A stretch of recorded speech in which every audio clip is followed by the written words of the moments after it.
ആസ്തന സിയാറ സംഘം ഇന്ന് നമ്മൾ ജിദ്ദ യാത്രയിലാണ്. ജിദ്ദ യാത്രയിൽ പോയി ജിദ്ദ യാത്രയിൽ പ്രധാനപ്പെട്ടുള്ള വല്യമായ സിയാറത്ത് ചെയ്യുക, അതുപോലെ തന്നെ കോർണിഷ് മസ്ജിദിലെ കാഴ്ചകൾ, അതുപോലെ മസ്ജിദ് ഖിസാസ് തലവെട്ടൽ കാഴ്ചകൾ, അതുപോലെ തന്നെ ഷറഫിയിൽ പോയി പർച്ചേസ് ചെയ്യാം. ഈ കാണുന്നതാണ് ഹറമിൻ്റെ ഒരു അതിർത്തിയിലുള്ള വലിയൊരു സ്തൂപമാണ്. പരിശുദ്ധമായ ഖുർആൻ്റെ രീതിയിൽ തയ്യാറാക്കിയ സ്തൂപം. ഏതായാലും ഞങ്ങളുടെ യാത്ര അങ്ങനെ നടന്ന് നീങ്ങി ഏകദേശം ജിദ്ദയിലേക്ക് എത്താനായി. ജിദ്ദയിലേക്ക് എത്തുന്തോറും നമ്മൾ യാത്രയിൽ നല്ല പച്ചപ്പ് നിറഞ്ഞ നല്ല മനോഹരമായ പ്രദേശങ്ങളെല്ലാം കണ്ടു തുടങ്ങി. നമ്മൾ കഴിഞ്ഞ കാലങ്ങളിലൊക്കെ മക്കയിൽ കണ്ടതുപോലെ പാറകളും മലകളും അല്ലാത്ത ഇടങ്ങളൊക്കെ ജിദ്ദയിലുണ്ടെന്ന് മനസ്സിലാക്കാൻ ഇത് നല്ലൊരു അവസരമാണ്. കണ്ടില്ല, മനോഹരമായ രീതിയിൽ തയ്യാറാക്കിയ മസ്ജിദ് കോർണിഷ്. ആ കോർണിഷ് പള്ളിയിലേക്ക് പോയി കോർണിഷ് പള്ളിയുടെ എല്ലാ ഭാഗങ്ങളും കണ്ടു. അതിന് പിന്നെ നല്ലൊരു മനോഹരമായ കായലുണ്ട്. കായലെല്ലാം മനോഹരമായ രീതിയിൽ തയ്യാറാക്കിയ ഒരു ഇടമുണ്ട്. അപ്പോൾ കടലിൽ നിന്ന് വരുന്ന വെള്ളമാണ്.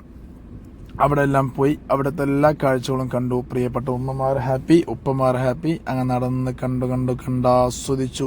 അവർ നടന്നുകൊണ്ടേയിരുന്നു. അങ്ങനെ ഞങ്ങൾ ഇവിടുത്തെ കഴിഞ്ഞതിന് ശേഷം ഞങ്ങൾ ഇവിടുത്തെ ഒരു പാർക്കുണ്ട്, മസ്ജിദ് കോർണിഷിൻ്റെ അപ്പുറത്തുനിന്ന് ഈ ബീച്ചിലേക്കുള്ളൊരു പാർക്ക്. അവിടുത്തെ കാഴ്ചകളും കണ്ടു.